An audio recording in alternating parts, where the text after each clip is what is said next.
Welcome to the Everyone's a Critic movie review podcast. I'm your co-host, Bob Zerl.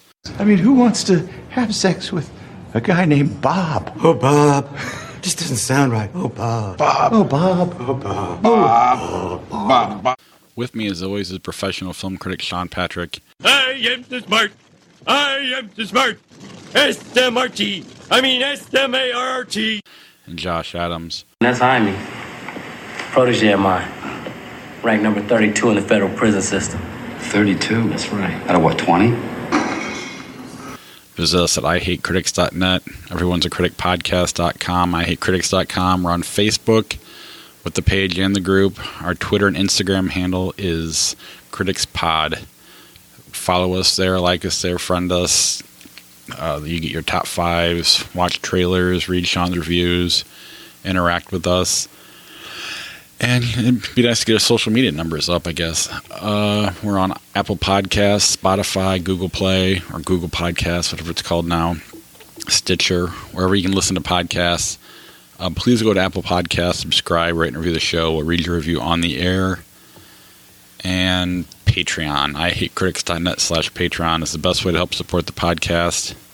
I still haven't sent anything out, but I have it. So we will get to work on that this week, maybe, because it was a busy week watching movies. Let's just get right to it, then. The coming attractions. We'll start with The Mule.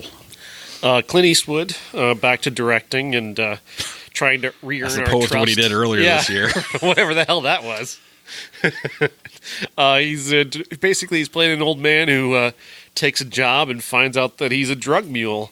And he's got to figure out a way to get through the job. I think that's what's happening in this movie. I wasn't sure if he figured it out or if he knew all along. I couldn't really tell. He seemed surprised by the cocaine in the back of his truck. His face didn't really move, so I couldn't tell. That is a good point. No need to feel like I'm being ageist or anything, but he does, for the first time, even as a 90-plus-year-old man, look like death this time. So petrified Clint Eastwood is acting, starring, directing in The Mule, and I got the idea from this that this is... It kind of mirrors maybe his life. Not that he's a drug mule for somebody, but that he's playing characters that are trying to atone for things in the past. That makes so much sense. So this 15 to 17, he must have been hiding something there. That movie was a cover for a drug deal. It had to have been. Play it backwards and maybe you'll find meaning or something. That or he was just high on coke the entire time. He's just, guys, do whatever you want. Or he was making this movie and he said, guys, do whatever you want. I'm kind of hoping that's what was happening. But there's a decent supporting cast. I mean, Bradley Cooper and Michael Pena, Lawrence Fishburne, I think, too.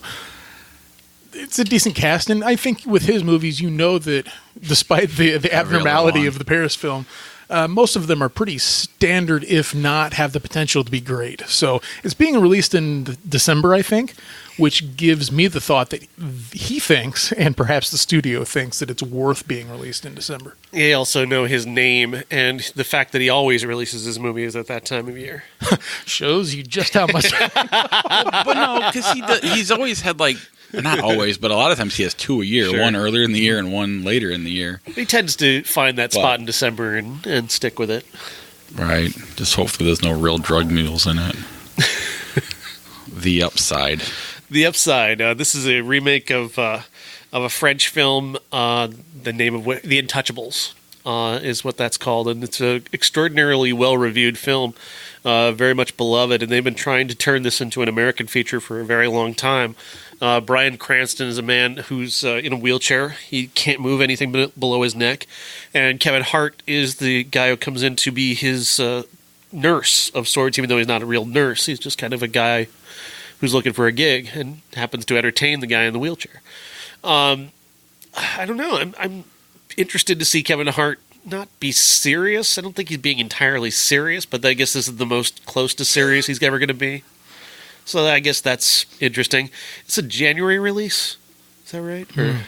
I think I saw it on the end of this year's releases when I was going through 2018 stuff just yesterday. So I think it's a December release.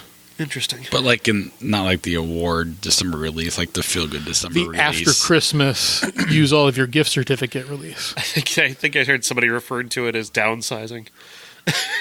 Something in that range of like it's going to miss the Oscars pretty badly, but it'll entertain a few people. I thought the trailer looked fine. I like the thought of Kevin Hart at least trying to see if he can stretch his talents out a little further. I mean, mainly because the notes that he's playing, I've just seen enough times now that, yes, it's funny, but I'd like him to try a new note because I do think he is talented. Night School is definitely diminishing returns on the Kevin Hart character, so this is a good turn for him. But I do feel like they just took that note and put in a different song. You know what I'm saying? He's still kind of Kevin Hart in this. he's just working with a paralyzed Kevin Bryan Hart Cranston. covers something else. Okay. Right. Okay. So I don't know. Or he's like a special guest, like you got your AC/DC and they're guesting on someone else's record or something like that. But it looks fun enough or good enough. I do know that when I went to find, for the show notes to find the IMDb summary of it, it had horribly negative comments about the YouTube. When I put the trailer on Facebook, the comments were like, why are you remaking this? You shouldn't remake this. It's already perfect. What are you doing? So there's a lot of people who love the Untouchables. Yeah. So nothing good was said in the YouTube comments section, but is anything ever good said there? Aquaman, the 5-minute trailer. Aquaman, yeah. Yeah, I think the cinematography looked really crisp, and it's got a definite aesthetic quality, but I just cannot get past Jason Momoa. The guy is just so dude bro. He just seems like such a gigantic douche. And I say that as a guy who is currently wearing a Bruce Lee shirt with dragons on it and a beer hat. But I mean, this just says that I know what I'm talking about. I say this as a complete douche. You've transcended douche. You're douche-cendent. But I don't know. Like I said, Momoa, he sticks out so much in this trailer as just being less than everything around him. And that includes Amber Heard, whose hair is doing most of the work. Dude Bros work pretty well, though, in 2018 right now. I mean, they work for 50% of the audience right now, so it's a good time to have a Dude Bro movie in terms of profit. What's weird about Jason Momoa is that he can be a dude bro, but he can also be very physically imposing while barely saying anything. Game of Thrones, Jason Momoa is the kind that I would prefer to see almost. And that's not saying that this isn't going to be a good film. James Wan is a quality filmmaker, and I agree that it looks really interesting. But it is out of place, even more so. I'll concede that I've grown on... Henry Cavill's grown on me, and we've already discussed this. But is out of place as you could argue he was in Man of Steel in certain parts or as Superman. Jason Momoa definitely seems out of place amongst the other thespians on the screen, even just in the trailer. I mean, we've got Nicole Kidman, Tamara Morrison, Patrick Wilson. If Dolph Lundgren upstages him in this movie, though, that's when I'm going to draw the line. I get the casting of Momoa because everybody has this opinion of Aquaman as being the shittiest superhero. And so you've got to get a guy who looks like Jason Momoa to play him so people might not, think of him as a complete loser. I've always seen But I think they overshot it. That's my point. I think they just kind of went over the goal that they wanted to get to, and they went too far in that direction. Were you about to say you always loved Aquaman? No, but I always saw the Atlantis idea as something akin to what Thor and the entire thematic, the whole thing behind Thor. It's royalty, it's caste systems, it's just set underwater instead. So therefore, if you compare him to what Chris Hemsworth was seen as before we saw Thor and before he developed into the role, then I can understand why. The first trailers for Thor were almost a little dude bro, for that matter, with him walking around all beefcakey and whatnot. They wanted to show you that this guy from Australia that was kind of skinny could be buff, but Momoa does already have kind of a cachet, and I think it's just going to be hard to break through that. And it does seem like they're trying to it's like their intent wants to be that third Thor movie where it's kind of funny and action packed at the same time, but it is kind of coming off as eye rolling.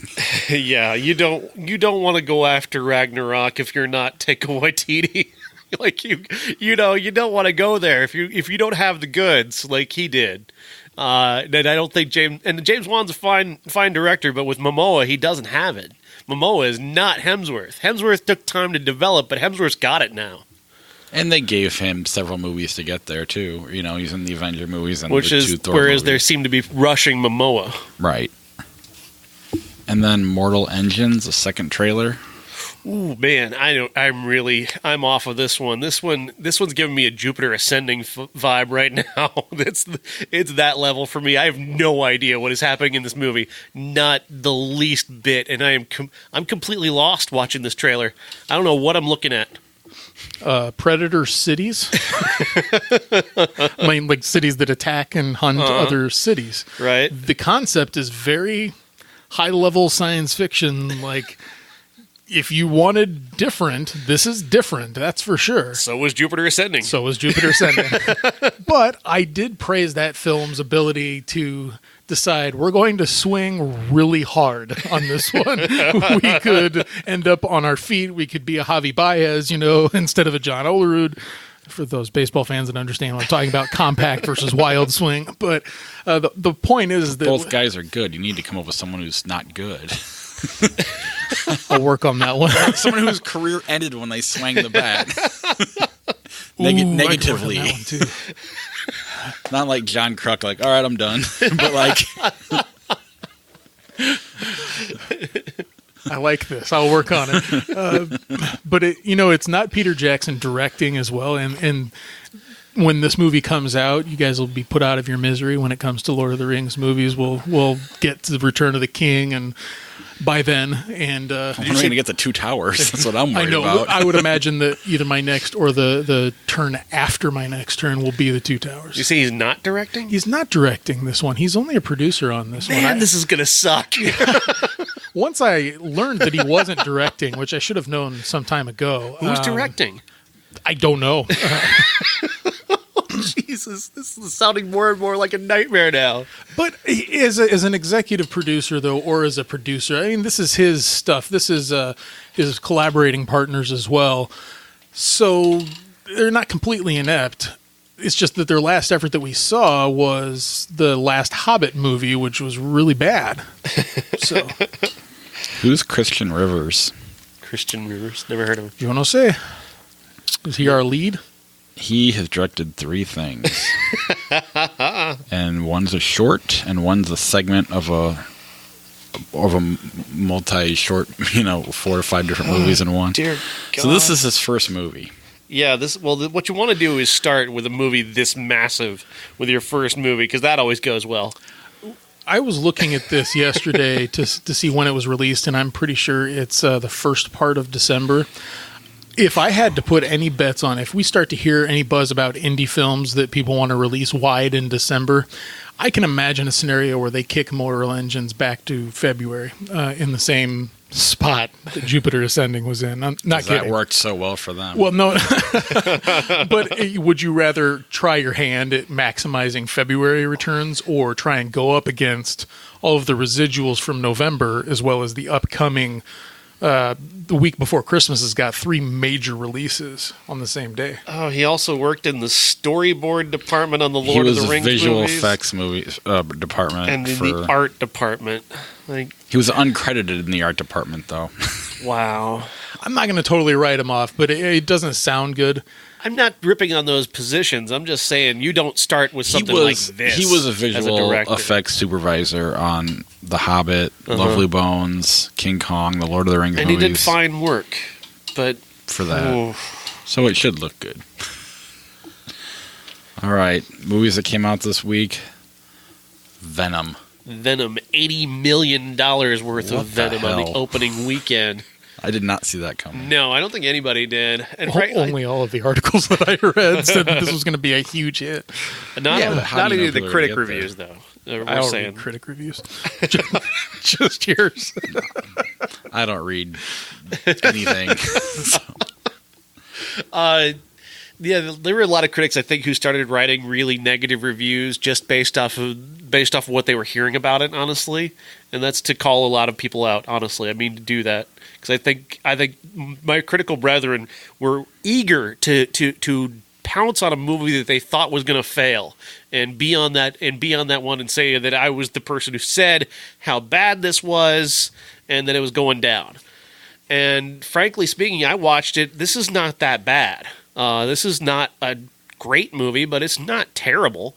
Tom Hardy is actually having a great time with this movie. Ruben Fleischer is the director of Zombieland, and he goes through a really a comic thing and a violent thing, and does so as best he can under a PG-13 rating. And it's a lot. It's a mess, but it's a fun kind of mess.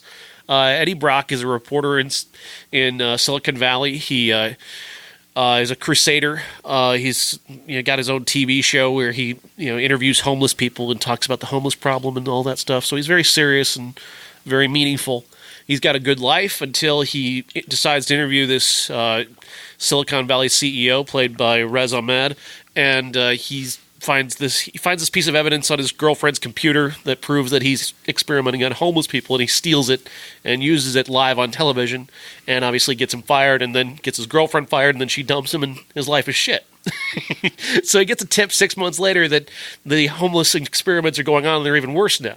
And a doctor played by Jenny Slate sneaks him into this facility, and he finds it, and he ends up getting infected by Venom, which is this alien symbiote brought back on this private NASA trip, or this space trip that Ahmed's character put together. And Venom he's the first person actually able to carry Venom, because everybody else, the homeless people, were dying trying to carry it. But he bonds to Eddie, and the two of them have this back and forth, and that's the actual voice of Tom Hardy as Venom as well, in his own head. And he really plays well off of himself, because he's Tom Hardy, and he's freaking weird. But he's a good kind of weird. I enjoy his kind of weird. I don't love this movie, but it's certainly, the bar was lowered well enough for me that I was like, this really isn't that bad. I don't know what everybody's complaining about. I think our expectations for superhero films have been elevated to the point where we expect maybe a little bit more than what this one has to offer us. It reminds me more of early Marvel, definitely along the lines of the first Spider-Man trilogy. This is not a Sam Raimi knock, but this is in reference to how those movies played out, how they're inconsistent at times. Sometimes it's like hyper-violent, and getting stabbed through the chest with a green goblin thing, but then you're out of your mind, Gobby. Like, what? I mean, that's the kind of dissonance this movie has, too. It should be rated R. Venom is a very rated R character with rated R villains, radar situations, blood spatter all over the place and whatnot. This should be that, but since they decided to puss out and get all of their money and not realizing that rated R superhero films can work, this works okay. I'm between like a 5 and a 6 in a rating out of 10, which might seem high, but my expectations were 5. I'm not either going to love it nor am I going to hate it. It's right in the middle there, and Hardy has a hell of a lot of fun. I enjoy watching him pretty much do anything. So I didn't see that Legend movie that he played twins, and there's two sides of him and whatnot. Yeah. But I would imagine that kind of thing intrigues him, because this is a number of times in his career, dating all the way back to Star Trek Nemesis, where he's playing the other side of a well-known character. Well, remember when he did that movie where he's just on his Bluetooth the whole time? Oh, yes, of course. I think the reason this is PG-13 is not. I think it's more of a thing where they've made a comic, violent movie, but they know it's not nearly Deadpool. They don't want to necessarily draw the comparison, so they want to get a PG-13 rating so people can't say, "Well, it's good, but it's certainly not Deadpool." They think they're trying to literally avoid Deadpool in that way, because really, when they're limited to a PG-13 and they're looking at the studio, going, "Oh, the studio! They did look what they did PG-13. We couldn't do all that stuff, but you can't compare us to Deadpool." Because we didn't have an R. We won't have the freedom to do that. Can't compare him to Logan either. No. Did you see Venom? No. Come on, man. Well, I honestly wasn't. Of course, I understand where your thoughts lie this weekend, but I thought maybe My son Child would would be see it. interested in it. We just couldn't find the time. We thought about it. Of course. The thing about the Deadpool comparison, though, those movies are in their own world, and it's the same throughout. This one, at times, doesn't know which movie it wants to be. It's an interesting introspective into corporate espionage and all that, and he's basically Riz Ahmed is basically playing Carlton Tesla. I mean, he might as well call himself Tesla, for crying out loud. They've got a space mission, and he's not interested in the human race, and he's developing all of these curing things, and he's got his own like shuttle. I mean, they might as well just call him Tesla. That's fine. Eddie Brock, they allude to the fact that he came from New York, but there's no other ties to the Spider-Man thing here. So they try and let you know that this is set in the same world as other Marvel films, but just as the placard at the beginning of the film says, in association with Marvel, not Marvel Studios, because they just can't.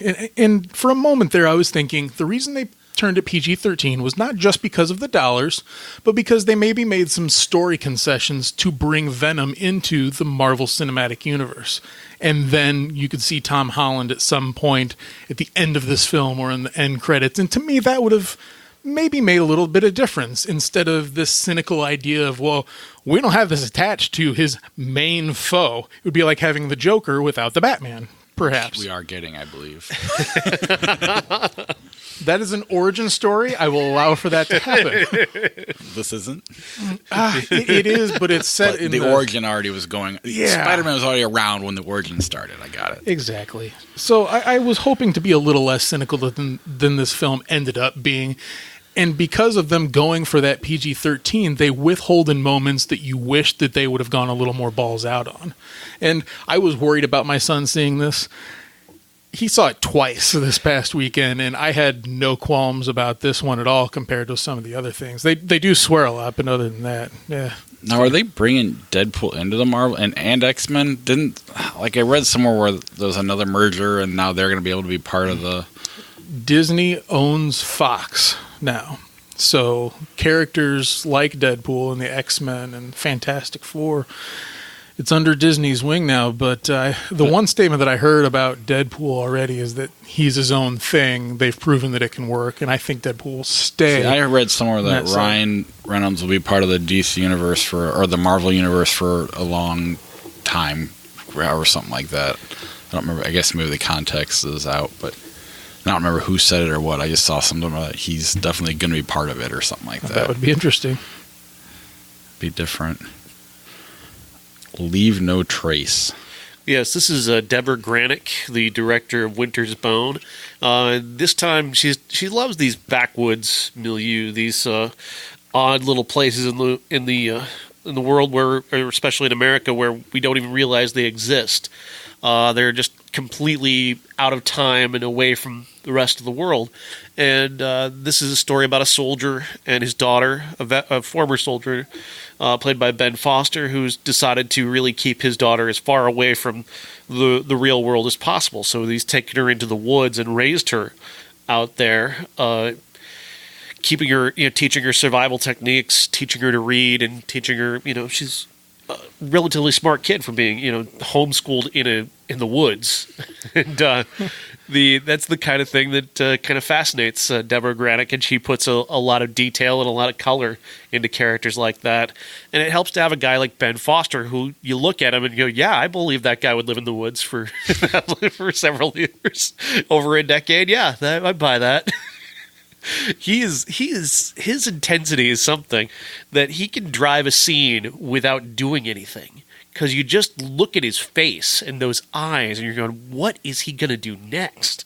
He is just that level of interesting. The only reason he hasn't been an Oscar contender regularly is because he's just not well known. I mean, Ben Mendelsohn has a better name recognition. But yes, Ben Foster for now. But Foster, he deserves so much more attention because he's so incredible in every movie that he does. He's this level of interesting and intense and fascinating. I can't get enough of the guy, and he's really great here. And what Deborah Granick does with these characters, moving them to 3 different locations, and what she does with each of those locations is really interesting. Yeah, if I could put a tagline on the poster, it'd be like "forgettably powerful." Because much like Winter's Bone, you watch, this is really good, and then you forget about it, and then someone start talking about it, like, I've seen that movie, I think. That was really good. Seems to be a obligatory winter landscape said about the video jacket, and it's really well-known good. actors, some sort of trophy on the front that says nominated for blah, blah, blah. Yeah. I definitely recommend watching it because it is good. I will forget about this movie probably by the end of the year, and it's not necessarily fair to it, because it really, powerful's the right word. There's him and her, they're just, I don't know, you just kind of buy into everything they're doing, and you stress for them, you worry for them, the whole, I don't know, it's just, you can't relate to him, but you're not sitting there going, well, why were you doing that? Because he's got PTSD, there's, I don't know. It's a really good movie that I'm gonna forget about soon. Deborah Granick does not make movies you want to watch more than once. Like I love Winter's Bone. I'm never watching Winter's Bone again. and this movie, I'm probably not going to rush to watch it again. I recommend watching it once because it is extraordinary. But it's on Amazon now too. Yeah, I'm not going to rush to see it again. Yeah, so go see it, but try to remember it. Star is Born. Yes, this is A Star is Born is Bradley Cooper opposite Lady Gaga, directed by Bradley Cooper, and this is a story that's been told multiple times. It's arguably the great tragic romance of film. When you talk about tragic romance, people think of Shakespeare, but that was a play first, Romeo and Juliet. This is a fully screen-born thing, and it goes back to 1937. That's how old the story is, and it keeps getting retold. It's been retold four times famously now, but multiple times. Every country's done a Star is Born. Glitter was a Star is Born, done horribly. Like, was a similar ending? Well, he gets killed. Instead of killing himself, but yeah. Spoiler alert. You can cut that out. It's fine. That's all right. This is a really famous tragic romance, and so does it do well? Yes, this is a very good movie. Bradley Cooper plays Jackson Maine. He's a guy who's got a very bad drinking problem. He's also a real superstar musician. He meets a girl played by Lady Gaga, who he takes an immediate liking to after seeing her sing, and the two begin a tempestuous romance that sees her rise as a star and him begin to fall as a star, because he's not only is he an alcoholic, he's also addicted to opioids, which kind of gives a nice little modern twist on this story. Yeah. He left a lot of stuff out, so we can't shit on it. Way to go. I like this movie. I do. I like it. I don't love it, and I know you do. You love this movie. Oh, yeah. I got a lot of issues with this film in terms of just the way it plays. There's a moment where it just kind of rushes from her being one kind of character to her being another kind of character. And I wanted a little bit more development in that area. She goes from being part of his world and demonstrating herself to be this legitimate, serious kind of artist musician, and then suddenly she's this packaged pop princess in the blink of an eye. And I'm like, where was the transition in this changeover? Because she's on SNL performing one of the worst songs I've ever heard, and we're supposed to buy in that this is good. The movie is like pretending, like, I kept waiting for the movie to reject that song and go, that was really the producer pushed me to do that. I can really do better music than that. I kept waiting for that scene, and it doesn't arrive, and then it occurs to me as I'm sitting there, they want us to think that was a good song. It's not. I mean, it sounds okay on the soundtrack when you listen to it. In the movie, it sounds like utter garbage. It really does. It's one of the worst songs I've ever heard when you hear it in the movie. And when they don't come back around to that, I thought the transition from her as one character into this other character in terms of her music, she stayed consistent as a human being. Like with her and her relationship stays consistent, but her musical transformation is rushed. They just shove that together. And that's the only issue that I have. And I guess I would say that there wasn't really a transformation. All we did was see her in his band. There was no setting her up otherwise. She wanted to be a performer. The very first song she sang was nothing like what he was in his band, so she already showed that wide range. And yeah, the song's not good, but neither are his songs, other than like two songs, and he's sitting there playing one note on his guitar, looking like he's soloing, and he's playing in front of a stadium full of people. I don't like the song, but I'm just okay. Just because I don't like the song doesn't mean he's not gonna play in front of a stadium. So I don't know. I didn't feel rushed. I really didn't. I thought they did her transformation was more about him, more so than her, because it wasn't really a transformation. She kicks her dancers off stage. She kind of still owned everything she was doing, even with someone kind of directing her. I don't know, Josh. I really, really like this one. I'm sitting at the end of the film and getting a little choked up and emotional in an obligatory emotional scene, but that's because the film had earned it for me. I sat there for 2 hours and 16 minutes watching what seemed to be a lifetime for these characters, and I think that's set up because of Bradley Cooper's direction. Say what you will about a rough transition, I can accept that because as a whole, I really felt that this was a couple, that their relationship wasn't rushed, and it's really a dichotomy of him versus her and her versus him, and how could they even meet each other? Oh, they've got something in common, and at that breaking point, there's some power there. And what the film does a good job of wrapping its arms around is this idea of emotion and power, especially as it pertains to love and music and life. And I hate to brush broad strokes on this film like this, but I felt it. And it's rare that I go to the theater anymore and feel something like that. And I can't put a head on it as to why it affected me the way that it did, other than I felt some kinship with the characters. Not that I'm musically inclined like either of them, okay? But I'm no musician, but I felt like I could have been, if that makes any sense. So okay? You relate to Sam Elliott. Or yes. I've been sitting on, not you particularly, no, but I was going to say though. No one really can relate to those two, but we all relate to Andrew Dice Clay or Sam Elliott. Yes. We all think we could have done something. Yes, there's a part of, I think, a lot of us amongst all of these characters, and I definitely identified with him the most.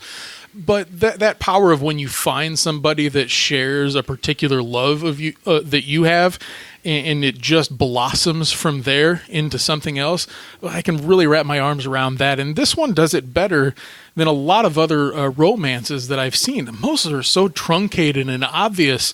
And this one, boy, they have some hard moments and some very passionate moments too. And in a way, the direction is also like a third party, being there in the room with them at all times, observing them, but not making judgments on which one's right and which one's wrong.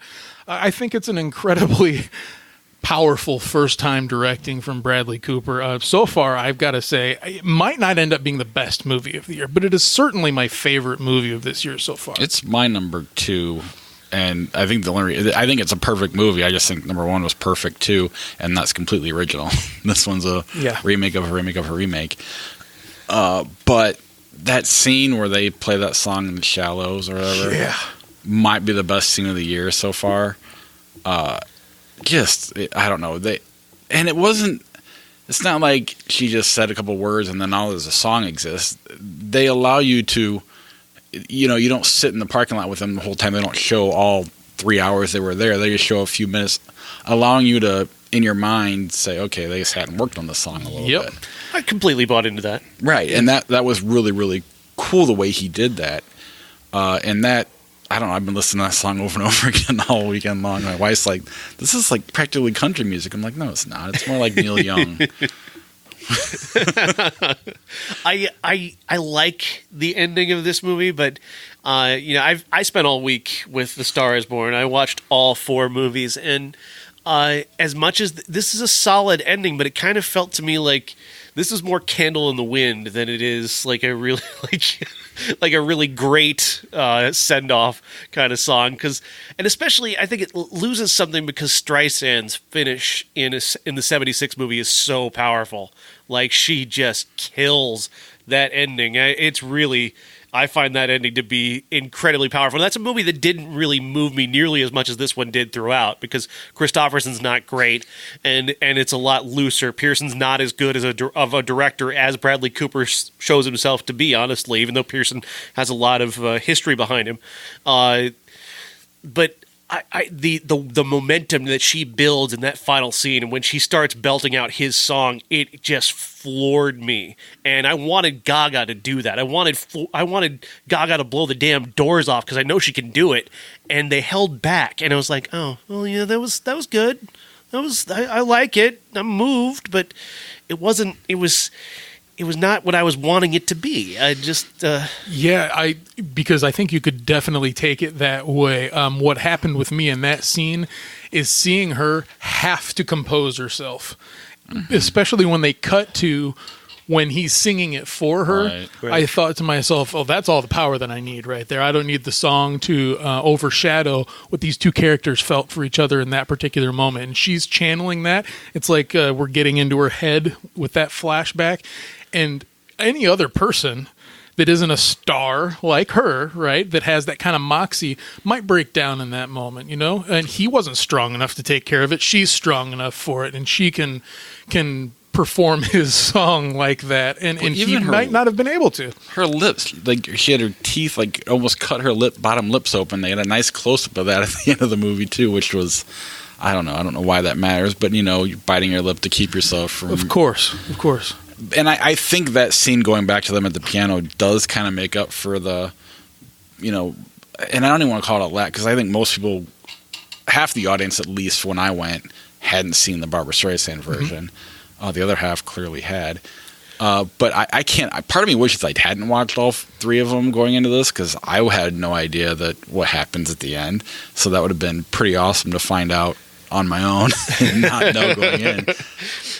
Because the younger crowd was definitely gasping when he walked into the garage, which I thought was really, really cool and powerful. But I think Gaga does nail it like Streisand. The problem is the song isn't very good. It sounds like a Whitney Houston song, then it morphs into like an R. Kelly song, and it's nowhere near the best song in the soundtrack. So it kind of becomes forgettable in a way. But I think in terms of a performance, she does nail it. It's just not the right song. Yeah. There's something about the sound of this movie too. Say what you want about music films and both of your abilities to hear everything that's coming at you and my lack of it. This was nice and loud, and all of the drums, I'm feeling them, and all of the riffs, I'm hearing them real clearly and crisply, and so I don't know if that's because of the people that Bradley Cooper worked with as he was making this film, considering he's got a musician right next to him, as well as I understand Willie Nelson, he worked with him. You're going to know more about this than I did, because it seems like you read up more on it, but I do think that there's a bit of authenticity to this movie, despite what you're saying about him playing the one note. No, it's believable the way he does it. Okay. Because of that, I'm catching on to that as somebody that just doesn't know what's going on, but I still felt that it was authentic. And when you take that much care to at least present it as authentic like that, it sells the whole idea that everyone making this movie is trying to not just to remake A Star Is Born, but to tell their own story that happens to have a similar scenario. What he did really neat is the on-stage stuff. Was he was so in close to everybody while they were performing, and he got that from... He follows Metallica on the road, so he hangs out behind Lars Ulrich's drum set, really close to Lars, and he looked. I guess he kind of got a view of the crowd and Lars at the same time, and it was like, that's kind of how I want to shoot the stage stuff, one, it hides his guitar inabilities, which is nice.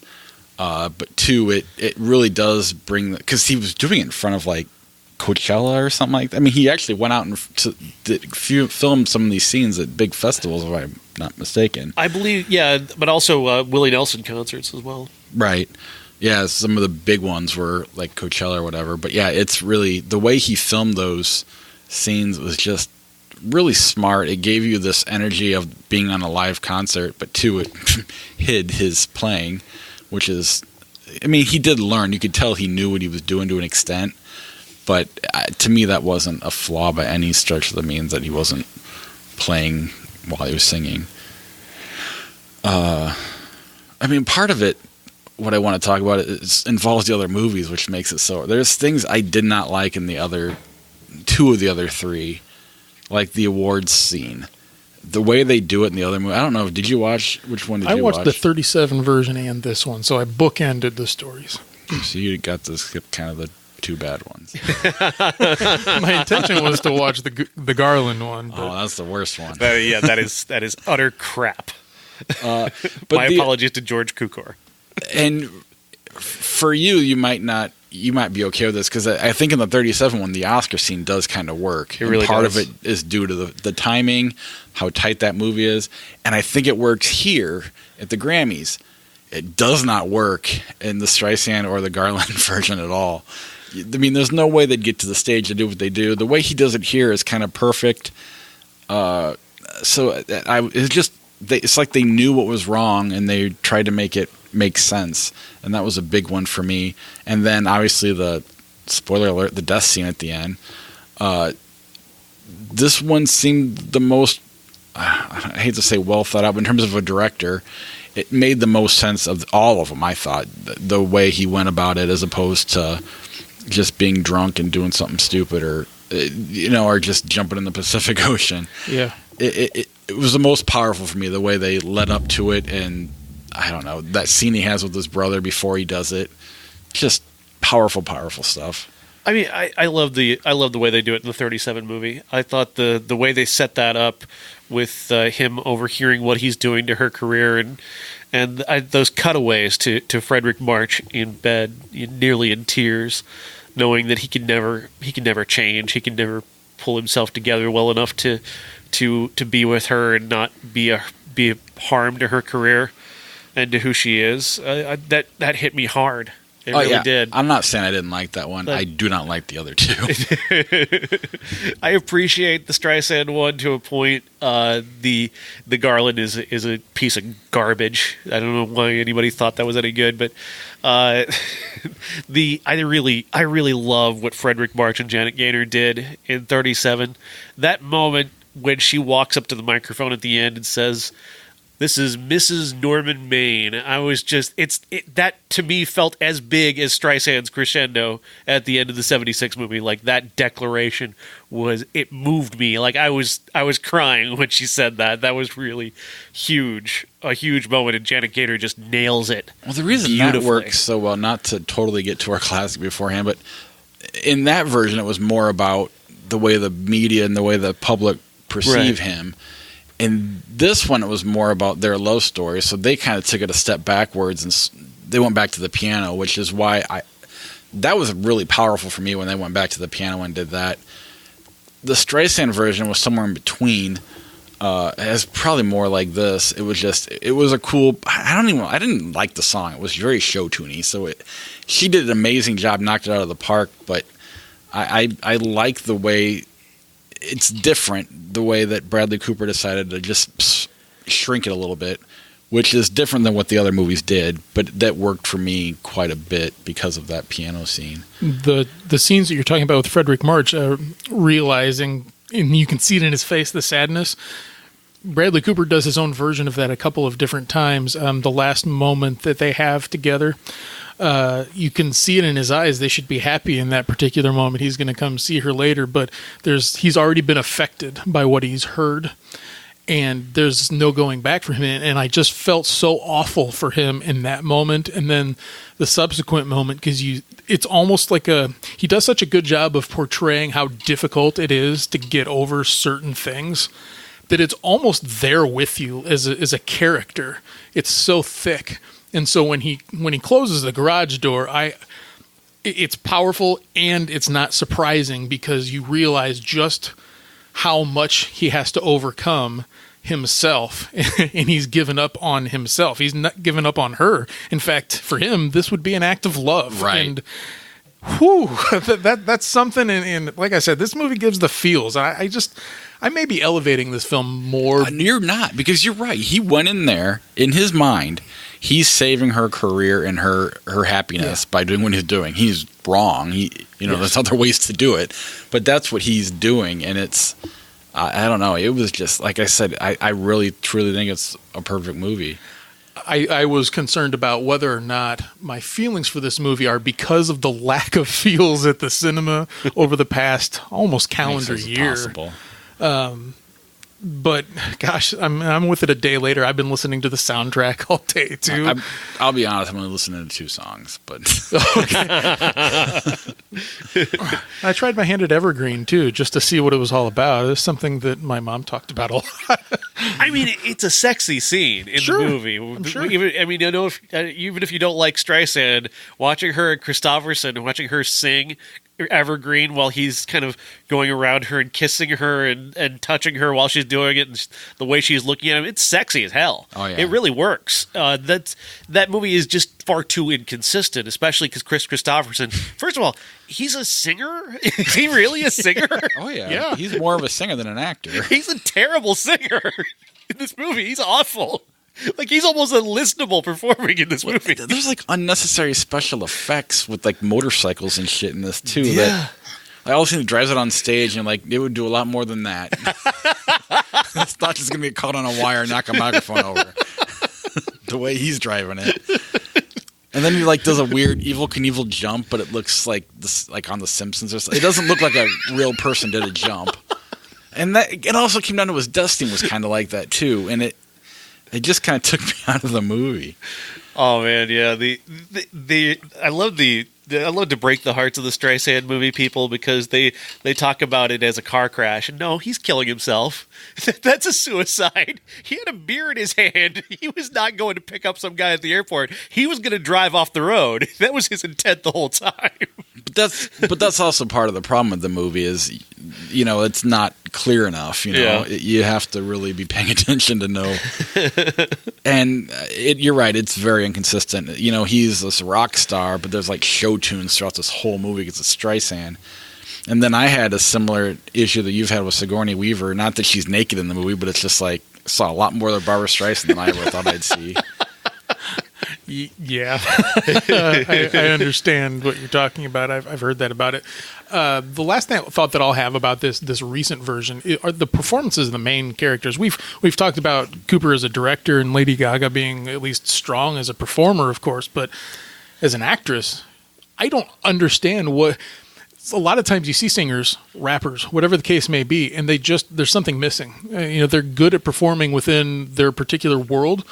But if they get up on the screen, there's just that star power doesn't translate. And in this particular case, I'll take either one. I'll take Lady Gaga as an actress or as a performer. And I'm a huge fan. It's the most unlikely, believe it or not, pairing with me and Lady Gaga. I say believe it or not because there's maybe a misconception on this show that I like pop music first and foremost. That's not true. I just happen to gravitate towards her immensely compared to most modern radio. But as an actress, she's great. She's really great in this. I love it. And it makes me excited because I believe in her as an artist. I think, she's great. Everybody's really, Dave Chappelle, Andrew Dice Clay, they're all really, really good in this. Bradley Cooper, I think's the way he spent time with people. And I believe they all have the talent to do it, but the way he directed them and the way he really spent time with her coming into this, a lot of that character was written based on her real life. And then I'll go as far as to say that his performance deserves at least an Oscar nomination, if not a win. I wanted to compare it a little bit to the way that Jeff Bridges gets really down and deep and guttural when he's playing characters like this. Crazy Heart comes to mind for obvious reasons for the music, but but also because there's such a pain behind his eyes in that movie, and when he grunts when he's singing, it's like, ooh, but Bradley Cooper's almost better at it than Bridges completely. is. So if I like that, which I did, I would say this is even better. And than then that. you throw the tinnitus in there, and the way he played that to perfection, probably not having, I'm assuming he doesn't have it. I mean, I've interviewed a lot of people that do, and that's how they act. That's the way it was. Just, I really thought his performance was phenomenal, almost, maybe even better than his direction. But I don't know. I really love this music. That is a detail that a really smart actor does, where you watch him lean into it. So he does somebody when they're talking. It's such a little thing, but he does it throughout the movie. He goes, "How? What's that? What?" And he'll just kind of lean into him a little bit more, and he's so clever about it. He makes, because as a performer, he's making it seem like he's being intimate with you, but the fact is he didn't actually hear you, and it's him covering that up so brilliantly. That's the subtle actorly touch that a lot of actors forget about. Well, he's really good looking too, so it makes a difference when he leans into people. When I try and lean into people, they're like, "What the fuck is this guy doing?" He's creeping on me. Seriously, though. But another thing, not to stay on this movie for the whole podcast, but their chemistry from the beginning is awkward and weird, and it just gradually gets better. I've never really seen a movie capture that as perfect as this did, how their chemistry grew as the movie goes. Because normally you're not shooting in order. You know, there's not... It really was, from opening scene, pretty awkward.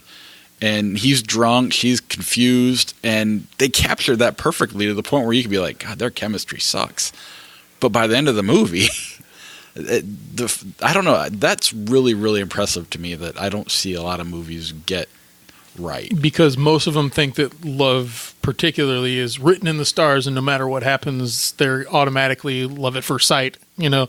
And in this particular one, it's more authentic. It's beginning, middle, end. You know, they have an entire growth of a relationship in this film.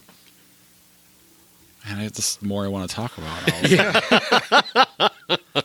The way that she becomes a star. In the other ones, it's like she pops up on stage and now she's a star. This one, she's in his band for a while.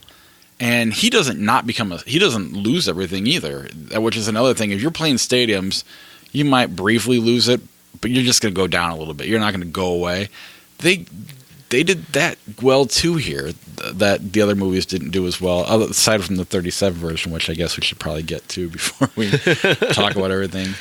Well, we can keep talking about this movie in context of that, because they're all the same movie, essentially. Our classic is All of the Star is Born. A Star is Born 4 times. Ladies and gentlemen, this is the main event for the linear, legitimate, and universally recognized Undisputed Classic. 1937. William Wellman wrote this. This is his thing, and then he's got a couple of people who polished up on his work. Like he had Dorothy Parker working for him on this script, who's a genius, and you can hear her words coming out of Frederick March throughout the 37 version. Like a lot of those really smart things he's saying is coming from Dorothy Parker, which is really awesome. Frederick March and Janet Gaynor. Janet Gaynor is a young girl who travels from I think it's Montana to California to be a movie star. Her grandmother gives her the money to go do it, and she gets out there and she struggles. She finds a friend, then she finds this guy. They have this immediate kind of weird chemistry. She doesn't quite understand how she's in the same room with this guy in the same universe as this movie star that she's seen for years. And here he is helping her do the dishes, and he's really charming. And Frederick March is super charming. Like, this guy's really, really cool. And then he runs off with her, and they go off into the night, and they have a lovely conversation. And then he calls her in the morning, and he gets her a screen test. And I'm starting to think of like those scenes with Debbie Reynolds and Singing in the Rain. It's kind of wonderful that way as well. The way her stardom kind of grows opposite his, she becomes a star in a movie that he's in, is supposed to be the star, but he stinks. He's terrible because he's drunk all the time, and she looks better by comparison. And Wellman captures that little detail that she gets to stand out ahead of him in that way. And it's also about how fragile a male ego can be when you see somebody you love, surpass you, especially if it's a woman and a man in 1937. When the wound that he feels when somebody calls him Mr. Larson, because her name is Vicky Larson, and they refer to him, instead of being Norman Bain, the movie star, he's now Mr. Larson.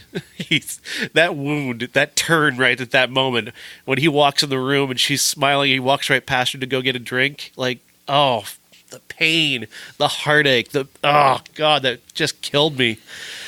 The chemistry between these two is electric. There's a scene that's just like right out of a Lucy episode where they're traveling out on vacation and they've got a camper in the back and they get stuck and she's bouncing around in the back. He goes back there, he puts his arm around her and she just leans her head back on his arm, and the way she looks at him and the way he looks at her, it is indelible. That is a moment. Like that, as a director, you see that and you go, yes, I've got this. And that is that moment for those two. It is amazing. I love this movie. I probably love this movie the way you guys love the new version, honestly. And I probably like this one the way that you like the new version, where there's nothing wrong with it at all. And in fact, as a 1937 film that has a lot of old Hollywood touches to it, throughout, it could be difficult to watch if maybe we weren't a little trained on this podcast to watch a lot of these old films now, but it's not homework. I felt like I was watching something story-wise that I was very familiar with, interested in, and it held my attention the entire time. Just shy of 2 hours, I believe, for this original one. And that pales in comparison with apparently the Judy Garland version, which is like 3 hours long. So yeah, I dodged a bullet there. But this is also available free on Prime if you happen to have that. So Janet Gaynor really struck me is somebody that I've probably overlooked for unfortunate reasons, because she's a clear star. She's got a face to her that reminds me of. Oh gosh, I couldn't think of it the entire time I was watching this movie. There's an actress in the present day. It's not Victoria Principal from Dallas, but it's somebody that looks almost exactly like her. I mention this only because you guys are on this show and you've seen so many actresses, and you might be able to throw the name back at me because I was drawing a blank the entire time. Is her last name Mendelsohn? Oh my God. That's a good one. But there's an innocence to her and a strength to her and a grace in this movie that I really appreciated. It's not quite the same as watching a modern film, because we're pulling all of our experiences as a culture into what we just watched. I watched it last night. But the 1937 version, I was constantly putting myself in the position, you're saying guy that's jealous because last name is blah, blah, blah. I don't have those kinds of emotions. It wouldn't bother me as much. So I didn't identify with that, but I understood. So I'm watching this one a little bit from a distance, recognizing how really good it is, but not feeling it like the new one. Yeah, no, I'm with you. I'm with you, but at the same time, I guess I feel it more than I do most 1937 movies that I watch, Yeah. which is few and far between. But I now was shocked at how powerful it was, being that it's an old and dated movie, and you definitely have to kind of put yourself in that position. In a lot of ways, I think that the fact that it did exist back then allows stuff to be more forgivable. Like, I don't think the way they did it would work in any other era, which is why I think there's a lot of flaws with the next two. But it's just kind of perfect for that era of film, and it's so tight. There is not an ounce of fat on this movie, and I mean, and that's really what hurts the next two as well. But one thing I like kind of about all of them, I mean, there is that element where the male ego is hit, but at the same time, he's still proud of her, and it never really gets to the point where that's the problem. That's just kind of an issue he's got to deal with, and that kind of happens in all the movies. And they all deal with it a little differently, but they never really fall out of love, or he never really falls out of love with her. And it's just, I don't know. I was surprised at a movie from 1937 that could shock me that much and kind of get me that invested, because it just seems like hard work. What about the Judy Garland one? Yeah, it's Same movie with a million songs. A million long songs. This is all fat. That's what this is. Julie Garland, and it's directed by George Cukor, who's an amazing director. I mean, he did A Philadelphia Story. He did, Born Yesterday. He's amazing. He's got just genuine classics on his resume, and he made a terrible movie. This is a terrible movie. Judy Garland and James Mason are playing the roles this time, and Judy Garland is an aspiring singer kind of actress. They're trying to meld the two somehow for whatever reason. Right.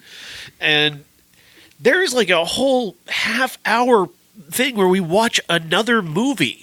Like, we're watching the movies that she just made. We watch like a full half hour of it. I'm like, how long is this going to go? It's like 30 minutes of this thing where just James Mason is just gone. Like, he barely exists, but he barely exists throughout the movie. He's barely invested in this damn thing. He could care less. And he and Judy Garland have zero chemistry, which for a grand tragic romance, that's kind of a problem. You kind of need that for this grand tragic romance to work. And they don't have it. He doesn't care. He doesn't like her. He doesn't appear to care about her at all, other than what the plot requires of him, and just makes me hate this movie so very, very much. Judy Garland's impressive as a singer, always has been, but Jesus, this movie is so long and unnecessarily long, and then they botch all the best elements of the original. Aside from, again, it does nail that aspect of wounded ego, right. The wounded male ego. That again, he gets the Mr. Larson line, and he takes it just the same way. But Mason at least sells that moment. He sells it even harder, I think, than what Frederick March did. But March is better. But I mean, he sells it really hard. How hurt he is by this moment, and that's pretty much the only good thing I can say about this movie. I do think this movie suffers from us having watched the 37 version beforehand, because the story itself is a good story. Right. And you watch this cheesy, even though you watched her movie, you watched her perform her movie before you watched her movie. Like, she brings him into, like, the living room and reenacts the whole movie. Then you watch it. It's fat as fuck. Oh, God. It's so long. But it still has that tragic ending, and that I think if you can watch that without any preconceived notion, which having 20 years separate, most of the audience is going to be able to watch this movie not knowing what it is. And I think that makes it better, not having seen the 37 version. But having seen it, it's definitely my least favorite of the four.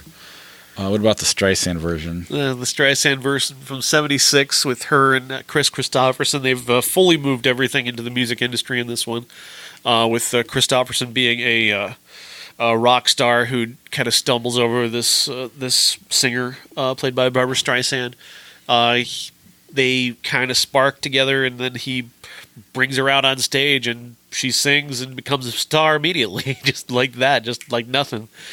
He's on the other side of his career already because he's already kind of pissed off everybody. He's pissing away all his money. He's drunk all the time. And, his grasp on stardom is slipping very fast. Streisand's great. She really is. She's really awesome in this movie. Chris Christopherson is just barely okay. He's not an actor. His singing is god awful. I mean, and he seems like he's in like, I guess it makes sense to this character that his character is so far out of time. Like, but he seems so far out of time that it's hard to believe that he even still has an audience. The songs he's performing sound like they should be performed in '68 rather than '76, and that's a long difference musically. Right. Yeah. It's only 8 years, but I mean, in terms of music years, it's like 80 years. Definitely, you have the Flower Children to to Boston or whatever. But you said it earlier. This movie is very inconsistent. Yeah. And most of this, my biggest problem with Streisand is just I don't like her music. I love her voice, but my God, I want to hear her sing like on a Led Zeppelin track or something like that. I don't want to hear her do these show tunes because she could knock that out of the park. But instead, you get this rock guy, and then here she is doing a show tune, and it didn't fit for me. I get why people like it because people loved her, and I mean, this movie must have been huge because I do think this is the most popular of the four, or at least three going in, especially based on the audience I've gone to. People know what this movie is. Yeah.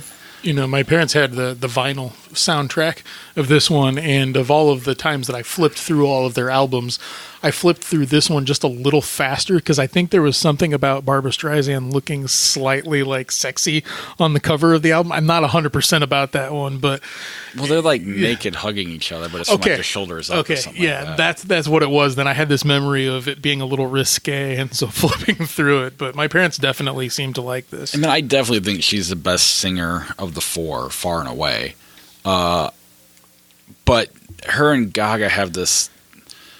I don't want to. The way they look is they don't look like superstars. They look like regular people but they have this superstar presence about them, which is what really makes it work for both characters. Really, all four of them had that. But I don't know. I wanted to like this one a lot, and I just could not. The consistency just kept me out of it. I like it. Certainly far more than the Judy Garland version. It's not as good as the new version. It's a distant third. But I do love the ending. I've talked about the ending before, and the ending is extraordinary. It really, to me, it is an extraordinary, like the power of music. Like it's just really, really strong, and it did have me in tears, even though I wasn't all that invested in the Christopherson character. That still had me in tears. Also, this is a very sexy movie. It really is. That evergreen scene that I talked about, the sex scenes, they got a lot of passion. Christopherson may not be invested in the rest of the movie, but he's definitely in those scenes. He's definitely invested in the bathtub. Is he as hairy as I envisioned he would be? He looks like kind of a wolf man in everything that I've seen him in. But that part of that too, though, is not the hair, but when we talk about the consistency, you have these sexy scenes, but then he clearly had time to decorate his bathtub with Schlitz beer cans and candles.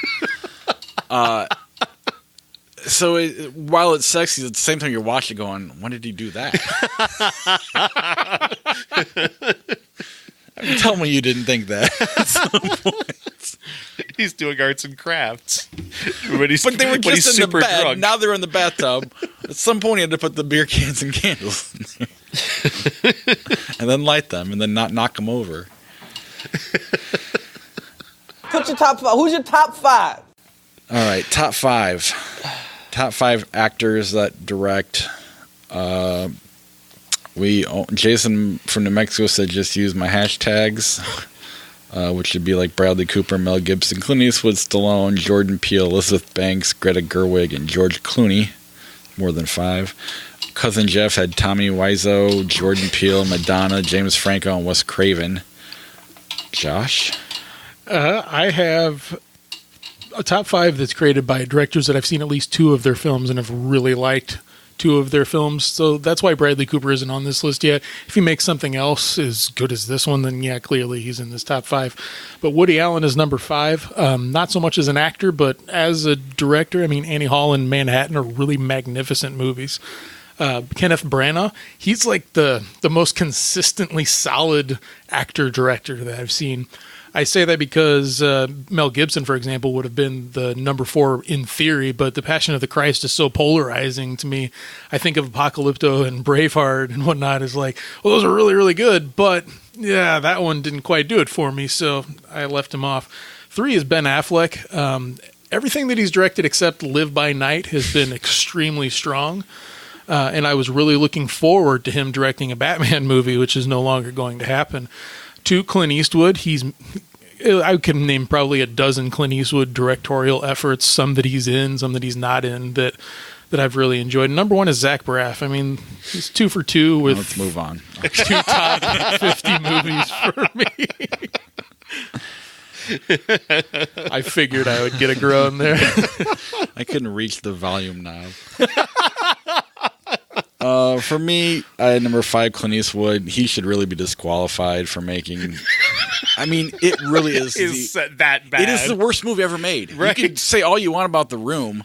That at least has passion behind it and genuine whatever. It is the worst movie ever made. The Room does not have a 5-minute scene where they're buying fake ice cream. Deciding if they're going to go to Paris or not. I don't know, dude. What kind Do you want grapefruit flavor? Is that what you want? I like gelato. I've never had gelato before. Have you had gelato before? No, me neither. Kill it with fire. But that's an actual scene in this fucking movie. One scene, not to mention every other scene is like that too. From non-actors, by the way. Not that, I don't know. Anyway, but he did make Unforgiven, so yeah, and a lot of other good movies. For Mel Gibson, I do like Passion of the Christ. You know, at least he clearly has a passion for the source material. So I don't know. You could really feel, you know, what he was going. Plus, I like the other ones as well. Jon Favreau, I guess, is my Kenneth Branagh. And then Bradley Cooper. This is like Gone Girl good for me, and that's David Fincher, and so he was able to do that in one try. The reason he's only number 2 is because it's just one movie. And then Ben Affleck, I forgot he made Live by Night, but we'll forgive him. Yeah, and the thing is, that's not terrible. It's just so subpar compared to Argo, The Town, Gone Baby Gone. Right. Lord. Sean? I haven't got a real list, but I've got a couple just mentions. Like Orson Welles, I think counts in this category. He did star in Citizen Kane and direct it, so that's kind of impressive. Charlie Chaplin, who directed so many movies that it's hard to remember some of just how great many of them were. But obviously, I'll keep Eastwood on my list, and Affleck obviously is just great, even despite Live by Night. And Woody Allen, even though he's controversial these days, I still stick by all the great Woody Allen movies. And the main reason I didn't have him on, I know to me he's more of a director that acts as opposed to an actor that directs, but I don't really, whatever. Because of Manhattan and Annie Hall, like his character is actually pretty awesome in both of those movies, so it elevated him. Number 18 in 1988. Squeezed and pulled and hurt my neck in 1988. Squeezed and pulled and hurt your neck in 1988. 1988. 3 movies from 1988 to talk about. First, I'll get through the obligatory Beatles crap and let you guys talk for a while. No, seriously, letting you talk first. That's what I'm trying to do, and then getting in my troll moment. Jeez. Imagine John Lennon turns 30. It's an actual full-length docu-film, is it? I've not seen it. I've not seen it. Oh, either. well, hey. Huge fans, huh, guys? Let's see. Tons of respect. It's available to watch this week. Let's see. I guess the Beatles rate here, but 4 versions of A Star Is Born rate above it. No, the podcast rate. Okay. In hindsight, I wish I would have just watched one of them. Or watched the new one and then watched the 37 one and then been done. Yeah, it was a good idea. I know. Let's see. He's starting to feel himself. It's going to turn on you here. I stopped. I know that if I start to get full of myself, then it spirals into a... Yeah, it's bad. Where are we going next, Alien Boy?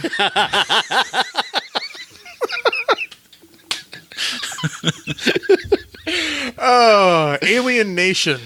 This stars James Caan and Mandy Patinkin. It's set in 1991, and it came out in 88, and they specifically let you know that 3 years have passed since aliens have landed on Earth. Magically, they're, quadrupeds or bipedal like we are, whatever we are. I can't remember science. And they're humanoids, they've got organs like we do for the most part, except a couple of hearts and apparently a couple of genitals as well. And their genitals are kept in different places. Anyways, it's not an alien movie, though. It's a buddy cop movie. And it's a revenge. The person from this race killed my partner, so I'm going to go after them. And what could be, which is a really interesting commentary on what socialism and science fiction have to do with each other, instead is just a very rote by the numbers police procedural. And when you have James Caan in it, as much as Sean brought up a good point before the show, he's in it, but is he really there? No, he's James Caan is not consistent at all throughout this movie. It would be great if he had a harder edge to him, like he really wants to get revenge for his partner. But he kind of doesn't mention his partner again after the first 10 minutes of the film. Mandy Patinkin, at least, is playing it straight here. He's the emotionless, humorless alien detective that James Caan, of course, is working with. He volunteers to work with him. Ebert said he was forced to work with him. Okay, whatever the case may be. It's a boring movie, but at least Patinkin and Caan have some chemistry. Terrence Stamp is the villain of this picture. And I'll reference Ebert again by saying the law of economy of characters states that as soon as somebody's being honored for an award in the community, they're obviously the villain. And when you have Terrence Stamp in the credits, you know that he's going to be the villain. And it's boring. It's rote. It's unfortunate. Gail Ann Hurd is a producer on this one, and she, of the former team of James Cameron, did Terminator 2, Aliens. This has a lot more potential to say something more and doesn't, but somehow made enough money, like in the 30s to $40 million range in 1988, to spawn an entire series and multiple TV movies based on this concept. If it's as dull as this, like, you've really got to be bored to watch this crap in a series format. This is like 1988's version of Bright. Thank you. Oh my God, I was trying to think, what's the stupid movie where there's buddies and aliens or something, but that's just orcs instead. What's that? It's nowhere near as boring as this. Not that it's great. It's just as terrible, though. Oh, sure. Well, it's terrible, but this sounds really terrible. This one's only 82 minutes, though. Good point. It goes by pretty quickly. That is a strong value in this one's favor. But Will Smith and the other guy want to be there, Joel Edgerton. Yeah. Jamie Caan's not doing Sonny like he should. Like, it sounds like he should be playing He Sonny. definitely should be playing this harder, and they should be making commentaries on things. And if the plan is just like aliens have the same problems that we do, gangs and drugs and guns, well, that's really boring. They're aliens, for Christ's sake. Anyways, the third film stars Whoopi Goldberg, Neil Patrick Harris, amongst others, called Clara's Heart. And Uncle Jeff, I'm sorry, the blogger, had mentioned that this is, by his marks, the worst film he's ever seen.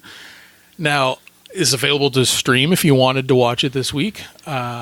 In looking at some of the pictures from the film and the synopsis, I realized, I've seen this just a really long time ago. This is the kind of thing that would play in the afternoons on HBO or Showtime or whatever cable that your parents could barely afford if they were able to. I don't remember liking it. I don't remember disliking it. I just remember that Neil Patrick Harris was first and foremost in my mind as a kid that I liked watching. You know, as a kid at that time, watching Smart Talking Kids, I elevated that. But about the movie itself, the synopsis seems like it takes like a really massive twist that goes totally bonkers. He's insufferable. Neil Patrick Harris is insufferable in this movie. Just like me. He's really awful. This whole thing, I made 15 minutes through this movie. I was like, fuck this. I'm done. I got better things to do. Like, there's no way it's worse than 15-17 to Paris. So. No, I mean, but that's a whole other level of terrible. This is a bad movie, though. This is one of 88. This is probably 88's worst. Like, this is pretty terrible. Whoopi Goldberg has never been this boring. This is boring. Doesn't she have an accent or something like that in this too? So Jamaican, awful. I think. Jamaican, South African, something along those lines. Unlistenable. She remained at a Jamaican resort. Aha! There we go. It's right in front of my face. Good job reading me. Anyways, that's it for 88 this week. Next week, we've got First Man, Goosebumps 2, and Bad Times at the El Royale. Our classic is The Right Stuff, and our top 5 is movies about space. You can define that however you want. Space Jam, whatever. Number 1, Space Jam. Star Wars number 2. Can't wait to hear your list. Gravity. Interstellar. Yeah, that ain't gonna happen. Yeah, Space Jam's better than Interstellar.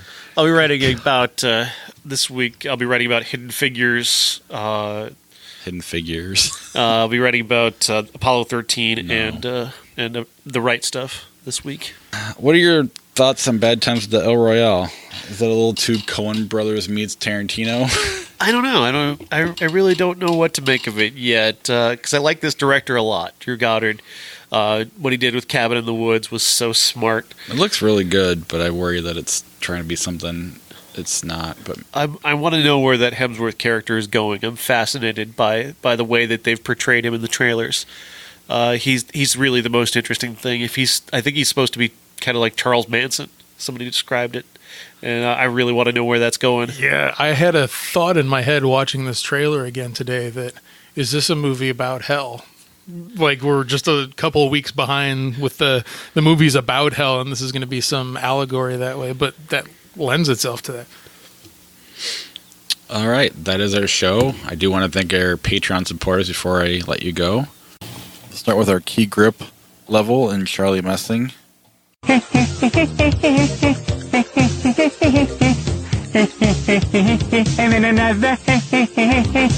Our character actors, Josh and Christina.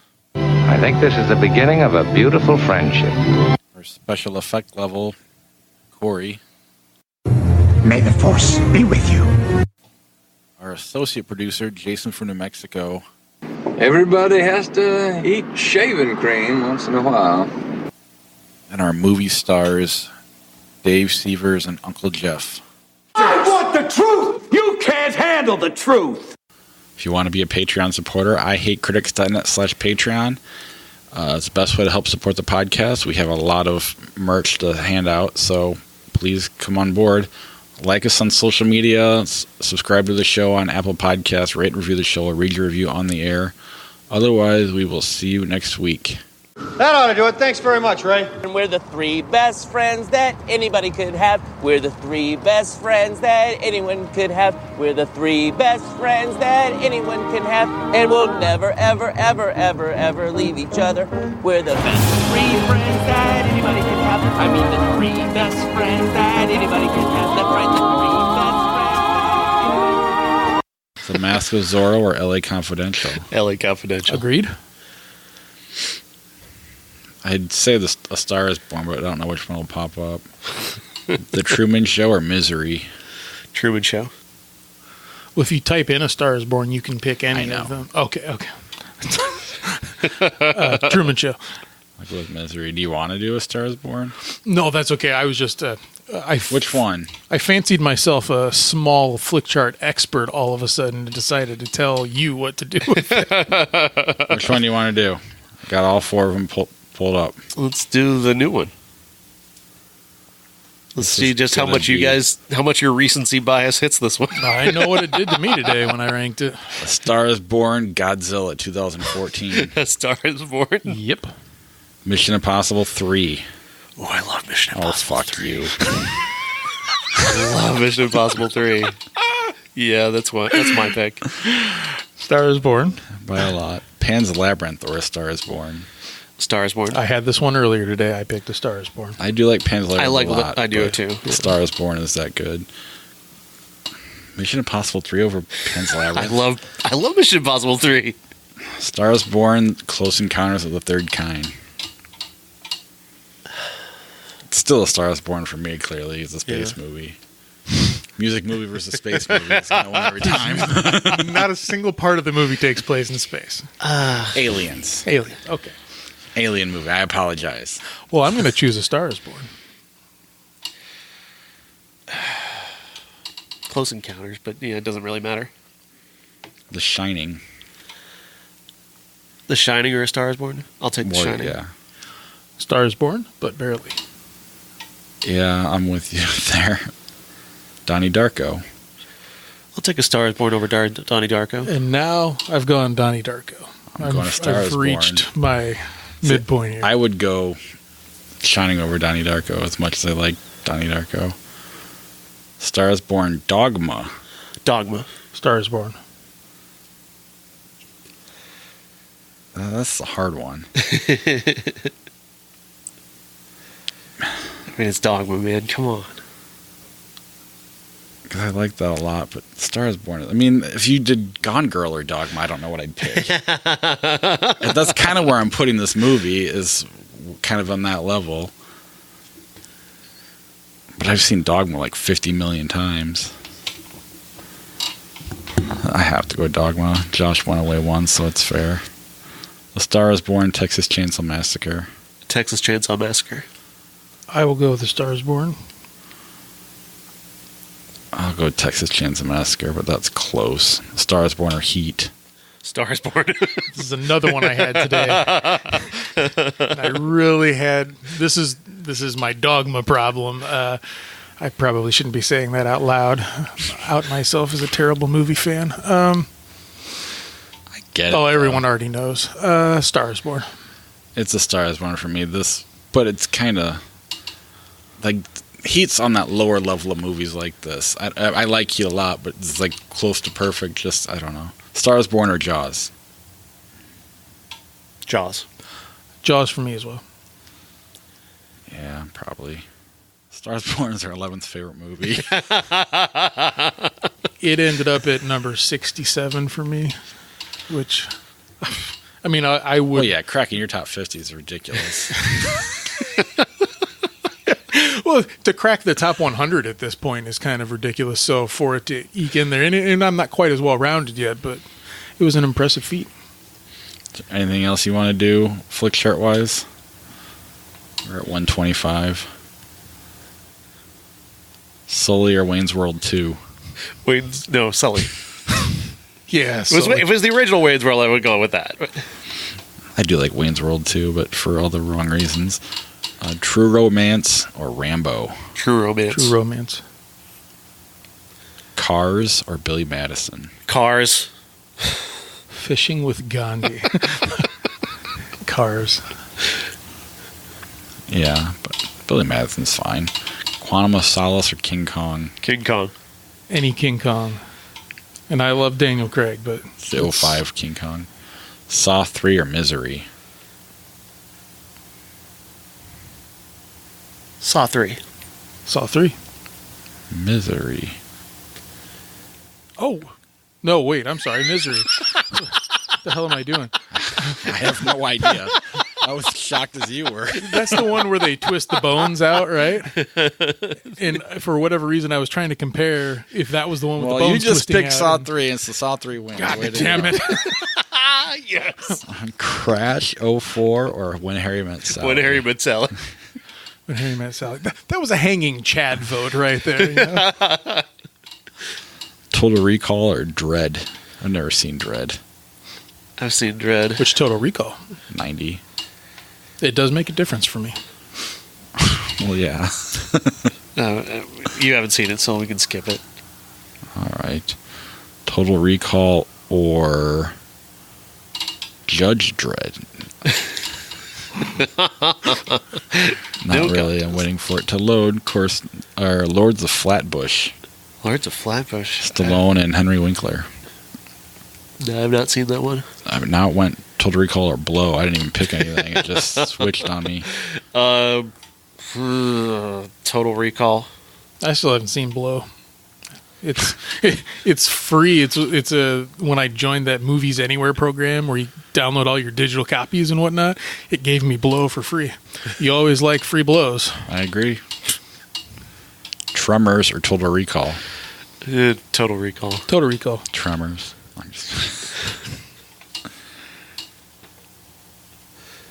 The Mother and the Whore or Walk the Line? Never seen The Mother and the Whore. Clueless or Walk the Line? Clueless. Dr. Dolittle with Eddie Murphy or Superman Returns? Fishing with Gandhi. Superman Returns. I agree. Wish Fishing with Gandhi was actually on here. X-Men 2 or Mr. Deeds? X-Men 2. X-Men 2. You're talking about the Sandler one, right? Mr. Yeah, Deeds. yeah. There's an original with. Is it called? I thought it was called something longer. Mr. Deeds Goes to Washington, I think. Something like that. I don't know if it's that. But I'm conflating some titles here, I think. I agree, but it's something like that. I thought maybe it's not. Mr. Deeds Goes to Washington. Goes to Mr. Blandings town. builds his Mr. Deeds dream goes house. to town Yeah, okay. and is clueless. Mr. Smith is the one who goes to Washington. In one of the greatest films ever made. We haven't brought it to the show yet. Mr. Deeds of the Spotless Mind. Eternal Sunshine of the Spotless Mind and Godfather Part 2. Eternal Sunshine. Eternal Sunshine. Godfather Part 2.